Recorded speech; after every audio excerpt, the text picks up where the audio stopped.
Welcome back to the couch, guys. My name is Tony. Gary. Dion. And we are the Couch Crew.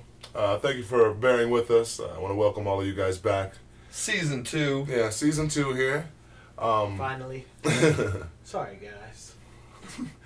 So actually, the topic of discussion tonight is actually Wu-Tang Clan's A Better Tomorrow. A Better Tomorrow. So, this album is very interesting to me. Now, Well, mind first, can I say something? Got cut off. Wu-Tang is hella influential to all of us. Oh. All of us love the Wu-Tang. We just want to put that out there first. We fucking love Wu-Tang. We got the Ghostface sign thing up over here. Original Wu-Wear. We got Wu-Tang all over. We love Wu-Tang. Now let's talk about the album. Alright. So, as my man Gary just said, that we are all heavily influenced by Wu-Tang.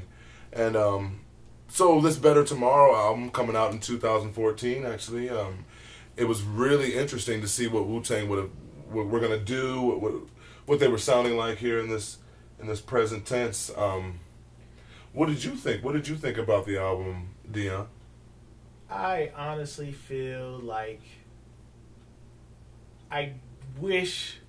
I mean, just like anybody who's ever fell in love with Wu-Tang, I wish that it could have been 36 Chambers all over again. Yeah, you know what I mean. And I know you're asking much when you're doing that, but I just to reference a group. We did Onyx, and we just did race. How Onyx stuck to a formula. Yeah, how they basically did. Yeah. They did. What the they did damn before. thing. Yeah, right. And they basically stuck to their guns. They kept with the same type of style, everything, and it came off. I think that was a critique that we Yeah. actually had in the review there too. I was actually speaking to J.O. from A Black Day about the Wu-Tang album, and he said it would have been awesome if they would have done Enter the 36 Chambers too, same formula, just as older dudes. Right. And I agree that would have been badass. I think the thing that sometimes people forget is that the fans are still there. They're just older.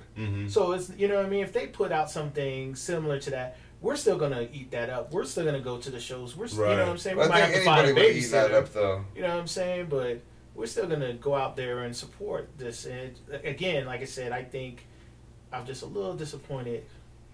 On the direction it went. So I feel like I'm a little disappointed myself, man. But I feel like the reason why I'm so disappointed is exactly what you're talking about. Is how I fell in love with the 36 Chambers Wu-Tang. You know what I mean? And how you were talking about J.O. was saying how he wished that it would have been 36 Chambers Part 2. I think we all wanted that. Right. And then once we put the album in and we automatically did not get that, we automatically become disappointed and let down. When I actually visualize this album as being a new interpretation of Wu-Tang, a Wu-Tang that can be passed down to another generation, kind of, you know what I mean? Right, they definitely reached out as far as trying to grab some of the... What Wu-Tang did on this album Word. is they successfully, from top to bottom, put out an album where every song has something absolutely horrible about it. like I'm sorry, I love Wu-Tang, but I mean, be real. Don't be Wu-Tang fans. Be real. The album should not have been released. They should have. They should have kept. I actually liked Ruckus in B minor was a really dope track. It started off decent. I like the Feel It. The Feel It track was super man, fresh. there's way too like Capadonna shouldn't have been on that song. Like he was way too literal. Right, Ruckus in B minor does start off banging. It's dope. It's dope. But the second that they do that shit to Jizza, where they have them all slow, and then halfway through they get into actual Jizza, I was kind of like, fuck, why'd they do that? When I was listening then to you that think track, the song is over, and all of a sudden comes Raekwon and Master Killa on some real quiet shit. You're not sure if it's the next song, but it turns out to be the end of. Right. It just it wasn't put together well. Yeah, and I actually caught the dramaticism that they were trying to do, the dramatization that they were trying to do with when Jizza came in, and like it was almost like Jizza was rising and showing himself, and then the beat came in. But it wasn't. But climatic. They were climatic more. Yeah. I really enjoyed that. I mean, they didn't pull it off well enough. I liked that, and I actually thought that Ruckus in B minor was a prelude to. It might be a highlight of the album, but there's not much highlight to the album. There's verses, and there's some choruses that are highlighted, but there's no song on the album from start to finish that is dope. There's someone that comes in and fucks it up. Yeah, I will have to agree with you on that one, though, man. Because most of the time, it's the chorus that comes in that fucks the song up. Oh my god! I will have to agree with you. But what I was shown here in this record as well is that, man, you know, everybody gets old and we all get rusty, and you know, no one has it. You know, no one's sparkly and sharp and shiny forever. You know what I mean? And I actually feel like this album shows their veteran-esque ship or whatever. It shows distance between rappers, you know, more than ever. One of my favorite MCs off of this album was Inspector Deck, man. Inspector Deck killed it. Master Killer was great on there. Master Killer one of my favorite dudes anyway. He was alright. I mean, here, and we still go back to, you know, as far as how the cadences and everybody trying to ride the beats a certain way. Like, Method Man was able to do that on every track that he rapped. No, I think there's twice. Method Man did shine on the album. Method Man, he shined, but I think he was like 75%. I think there's two verses where Method Man, for me, I like that Method Man with the voice, you know, like the that Ruckus in B minor #1. You want him to sound right. You know, like the voice of Method Man. 36 Chambers. And there's two verses where he kind of slowed down, maybe same cadence, but the voice was way mellowed down, and that's not my steez for Method Man. Yeah, you were being really critical. I loved Wu-Tang. I listened to this album over and over. Right. I actually agree with that. Like, when I listened to the album, too, I was super critical on the record. Yeah. And I was like, man, what's going on here? But the reason why I was super critical on it, ultimately probably why Gary is because I had this expectation of what it was going to sound like, you know, with all of the banter, Rizzo, Raekwon beef, and the way the album was coming out and all of this stuff. That was pretty good marketing. Them beefing. Raekwon's not going to do it. He's going to do it. He's not going to do it. But he's on like 3 fucking songs. Raekwon's got like 3 verses. And he smashed all those verses. But it definitely, you could tell how it would have benefited big time if Raekwon could have filled in for some of those Capadonna verses. You know, this is the funny thing. Capadonna does not have it. Yeah, this is the funny thing on, you know, in the past and listening to Wu-Tang and all of that stuff, I'm gonna compare Capadonna to You God, right? I'd never been a big You God fan. I always thought that You God was the weakest link. I always thought You God was the weakest link in the whole Wu-Tang camp. I thought Master Killer was it. Man, Master Killer's super fresh, man. He's one of my favorites, too. Yeah, he's gotten better. That's what we were talking about early. He's gotten better. Yeah, man. So You God, to me, for the longest time, was one of the weakest links in Wu-Tang and the whole Wu-Tang camp. You know what I mean? And Capadonna always kind of edged out You God. You know what I mean? For me, you know what I'm saying? Back in the day, Capadonna, Ice Cream. Yes. Right. There was that one song where he went on like fucking 60-something bars, you know, where he killed it. Winning Wars. Yeah. But Capadonna was given to you in little doses, and he would shine at those. Right. This time, he was like way too much Capadonna. And I know the Cap was always an official Wu-Tang member, but he's not on the cover of Forever. He's not like in 36 Chambers. You know what I'm saying? I don't even think he was on the Iron Flag cover. He's not really. He was photoshopped off. No, he was photoshopped off that motherfucker. Was he really? Yeah. What the hell? See what I'm saying? And so, like, for me, man, Cap was always like, you know, the dude who was like featuring Capadonna. Right. But then, you know, obviously he's a, you know, official Wu-Tang's member. No. And he always shined a little bit. Yeah. I always thought You God didn't do I didn't really like You God ever. This record right here, A Better Tomorrow, I actually feel like You God, out of all the MCs, is most improved. You got burns RZA, like line for line, bar for bar. You got burns RZA on the record. We're gonna time out for a second. Okay. What? To me, that's one of the things is RZA's more consistent on the lyrics on this album than he's been maybe. but I think he focused a little more on the lyrics, and the beats might fail from that. You know, like I thought RZA's patterns kind of fell off a little bit, and how he was like he was drawing out words to make the beat. I got a different everybody RZA. had a problem. I got a different writing RZA. it. Everybody had a problem with writing it, except for a few people. It's like I said, it feels like the beats were there, and they walked in and played it and said, "Okay, you need to write to this," and then they started writing right there. 36 Chambers was like this. Okay, play a beat. Motherfuckers would battle. RZA would pick who got to be on the song. That's how Chef vs. Meth came out onto Cal. They put it out onto Cal. That was a battle. That was a battle to see who got to do a song. This seemed like there was these not so great RZA beats, and they kind of came in, wrote some sort of lyrics, and kind of rapped them. But some of them did really well, though. I think he kind of channeled his soundtrack things into these beats, you know what I mean? Because they had so many, like... It's such a change. Wu-Tang went 20 years. Wu-Tang went 20 years with having a formula, kind of. You know? Like, they were always, you know... It was either the Wu-Tang, you know, like the fucking... You know, Kung Fu type of shit, the Wu Gambino type of shit, you know... This was completely different from all of that. And why now? You know, like, why now? Like I was saying earlier, what it is that it's them trying to pass the torch on to the new generation. I think that Wu-Tang is trying to embody the Beatles, Bob Marley-esque type music to where they pass on to the next generation. And they have to change. So they was trying to embody Aladdin? Wow. What was that? What track was that? What track was that? Dion knows what I'm talking about. Miracles. I turned around in the car and yelled at my lady's kids because I thought somehow they snuck a Disney soundtrack into the CD player. They said the Wu-Tang's for the kids, you know what I'm saying? But I thought somehow there's a Disney soundtrack in the car. I'm like, what the fuck happened to the Wu-Tang album? And there's this total Disney soundtrack song going on. Couple of Wu-Tang verses, which, you know what? Not bad verses.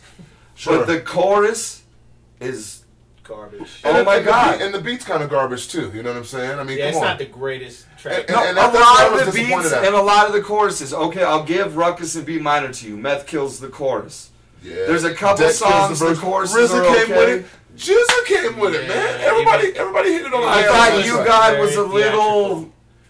But he always, in my mind, he always was the low man. But there's that one. What's that song? 40th Street Black. Okay.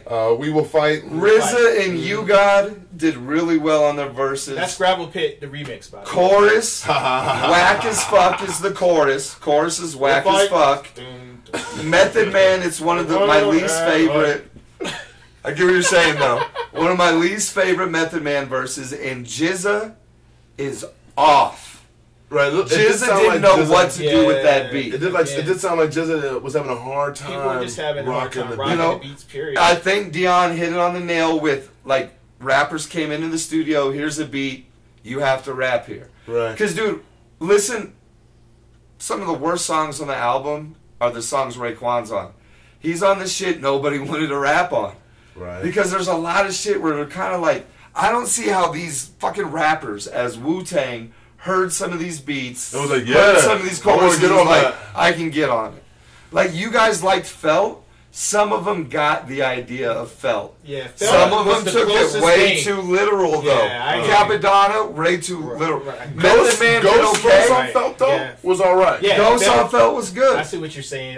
Master Killer on Felt was good. And like, Cap was like, such and such Felt. And then Meth was like, I'm feeling like Cap. Felt. But he had 59 felts meaning one way, and for some reason he had one felt as in, I don't write with a pen, I write with a felt tip marker. You know, everything else is like how I made you felt. You know, like he ran out of steam, and he was like, "Oh, I gotta." He's like, "I gotta fill that one thing in." So he's like, "I don't write with a sharp," or you know, like, "Oh, I'm fine with a Sharpie. I don't need a felt tip marker." You know, like, you know, like. But Master Killer, I thought killed that.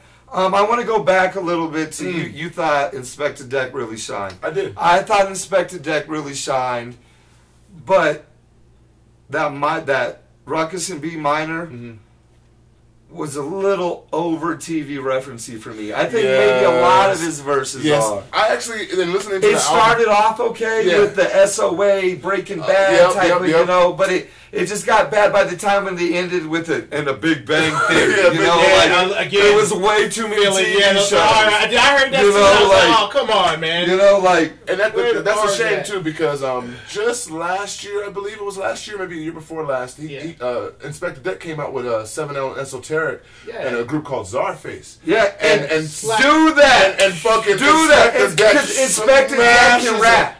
Yeah, he can still rap, but he wasn't like do that. He didn't want it, but he was dope though. The main point I'm trying to get to is they had hard time finding inspiration in this album. I agree, and you can hear the beats weren't very good. Right. The choruses, for the most part, were horrible. Right. When it wasn't a Wu-Tang member doing the chorus, garbage. The one time they tried to bring back the old sound effects type of shit, they did a bad job at it. That was one of the songs the rappers didn't really know how to rap over. That track to me was more reminiscent on that album as to 36 Chambers. Man, because you heard judo chops and you heard fucking, you know, you heard little piano riff type. But it reminded me of like that street grimy, that New York grimy sound. You know what I mean? That's what it reminded me of, though. And you know what? That might be the problem, because the one that was the most familiar to us, they still didn't know how to rap on. So the one song we were most familiar with the beats and the old samples and those old little, and it had the old dirty bastard old little samples in it. You know, it sounded really cool, but to me, I don't know why, but they didn't rap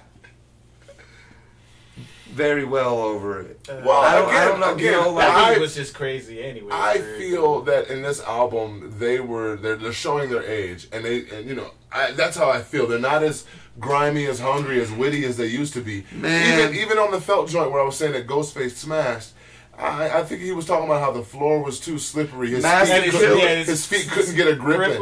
Yeah, I couldn't get a grip in. I couldn't get a grip in. You know, Griffin. There's shit like that. And that was just that's kind of basic. Like I said, Master Killer did really well on that song. Method Man did okay. Yeah. But Capadonna is the new God. Capadonna is bad. Don't say that. Capadonna should have done one or two verses like he always does. Capadonna's on 90% of this album. He's like the most featured artist, and he's bad. Yeah, man. Capadonna's bad. I did not appreciate. Like Capadonna needs to get back in the car and charge some fares for some taxi shit. Yikes. I'm sorry, bro. I love Wu-Tang. I love Wu-Tang. I love Wu-Tang. We gotta be real. I gotta be real. I'm reviewing this album. The views of Gary do not reflect the views of the couch. No, this is the views of the couch, because fuck this. I mean, no, like this is real. Like, the album's bad. Don't buy this album and expect a Wu-Tang album. Right. I do feel like I do feel like there are glimpses of Wu-Tang in the album still, that if you weren't familiar with Wu-Tang, you could take away most of the choruses, add some better beats.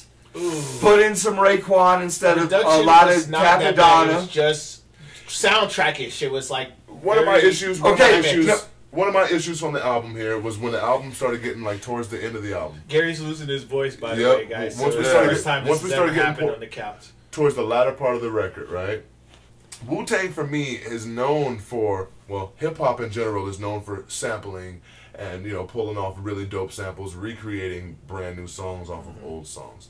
Wu-Tang for me is one of the specialists in hip hop and sampling. At sampling, yes, right. And so, A Better Tomorrow, in particular, is very poorly sampled. I feel it's kind of in a Wu-Tang way. Yeah, and it's basic, in a Wu-Tang way, and it's basic, and I just you know, and it's the title track of the record, and I just didn't really because they really tried when they were trying to do sample based. Hold up, Gary. You don't get your chance. when they got to do their sample based music, they didn't really show off why the fuck they were Wu-Tang. You know what I'm saying? And I was extremely disappointed in that. Where they just took a loop and just freaked the loop, and then there you go. That's a new song. No, man. I didn't like that. The family reunion joint, man. That was weak sauce, yo.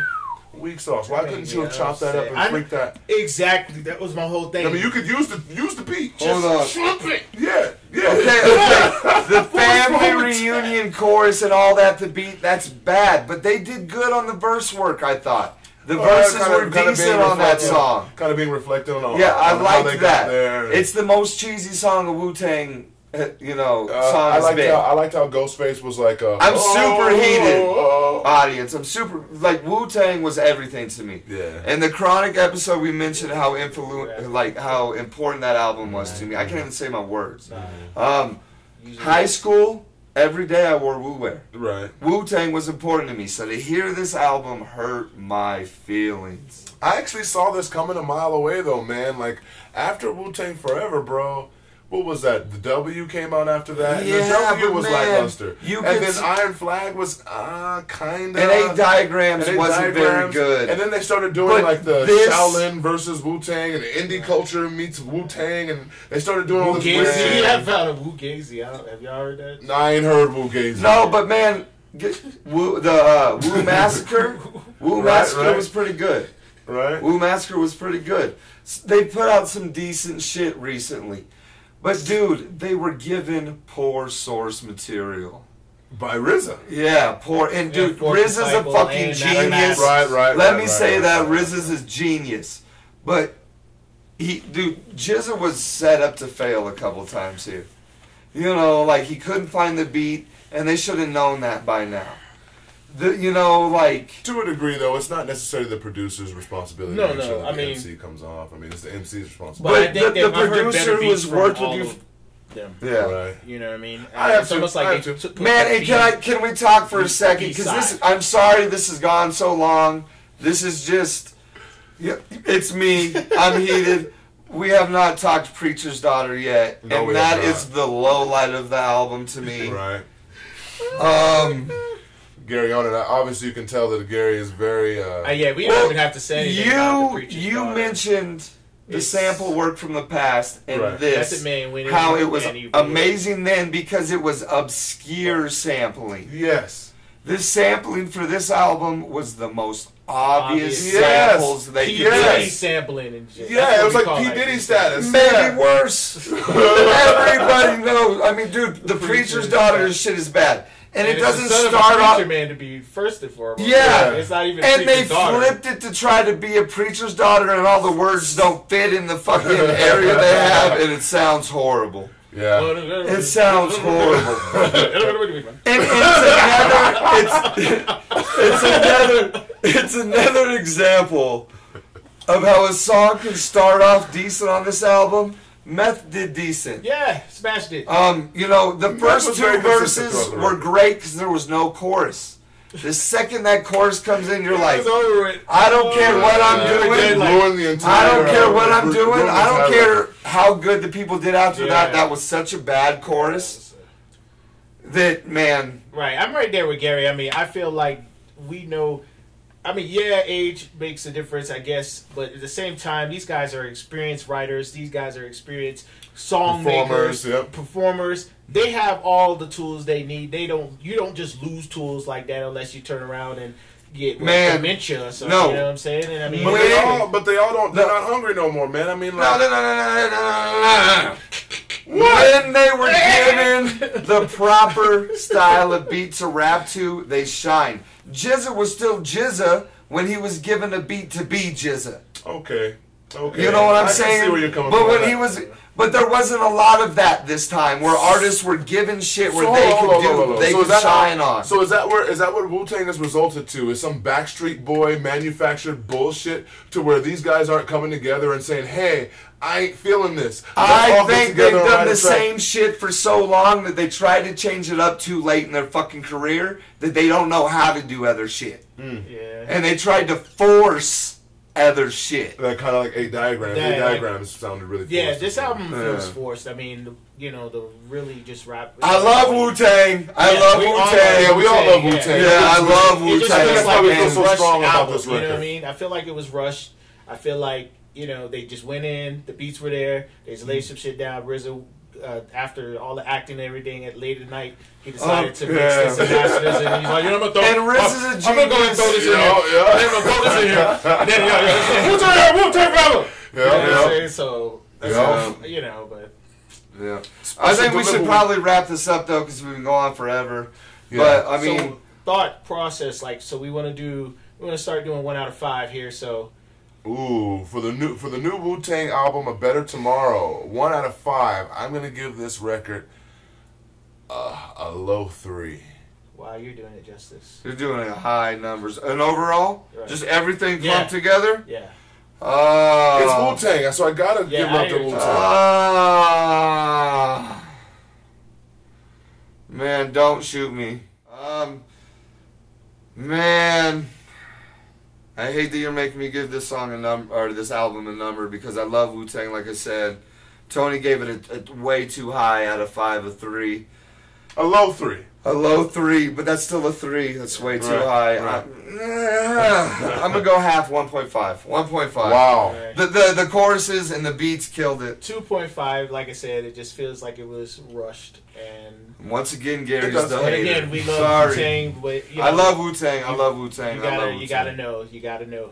It does. It does kind of hurt my heart that a favorite Yeah, group of mine I hurt big time. we can't show solid love to. Right. But in the same breath, I mean, I think that's how it is sometimes, man. And if the guys ain't hungry, if the guys aren't doing what they need to be doing, if they don't have the production, then maybe they can't. And so shine. much went into it, and maybe all that bullshit where Raekwon came out, he wanted so much money just to record the album, Right. and so much negative for me went into it. So I think I really, but I listened to it, man, so many times, searching, Right.